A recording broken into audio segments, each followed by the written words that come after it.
News tonight, a Tucson man was just arrested on some disturbing charges. He's accused of making child porn and mutilation videos for an online terror network. The feds say this is a terrifying group of predators who are trying to groom kids for violence. It's all apparently tied to a popular social media app, which feels far too familiar for one mom in Tempe whose son was targeted just a few years ago. True crime correspondent Brianna Whitney is here now.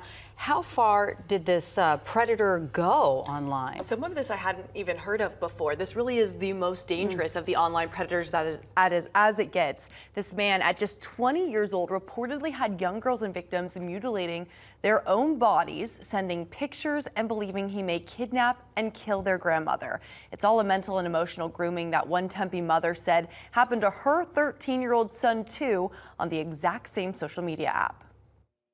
It starts with an innocent chat on Discord. These predators are extremely smart.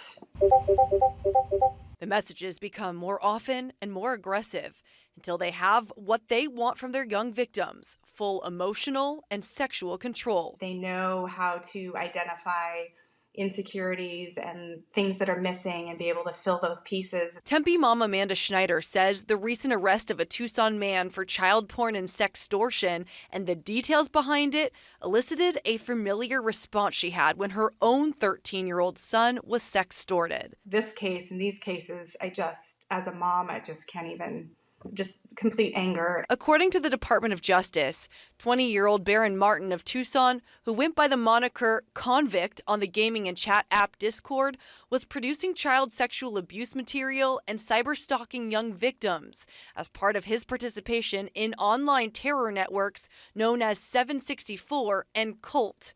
The feds say these groups target young females and extort and force them to mutilate themselves on camera so the predators can send the explicit pictures online, or even worse, stream the sexual activity to other members of the network.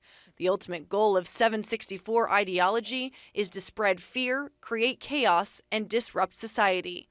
Officials say in 2022, Martin made 2 different children self-mutilate for him by cutting his name into parts of their bodies as well as satanic symbols.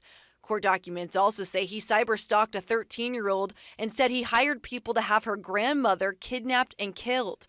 All of this happening on Discord, which is how Schneider found her son a victim in 2021 by a fellow gamer who claimed to be 16 years old. The way that this person was talking to our son was not how a 16-year-old would speak. He was starting a very slow process of grooming my son, and I don't know where it would have ended. Turned out that gamer was actually a 35-year-old convicted pedophile from the UK and had been asking Schneider's son about sex acts and to describe them.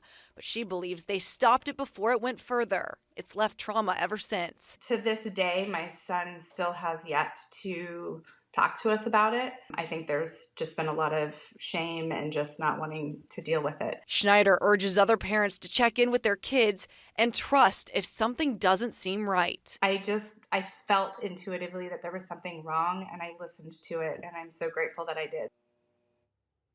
Now, if convicted, Martin faces up to 30 years in prison for producing child sexual abuse material and 10 years for cyberstalking. The FBI is still investigating this case. Nicole?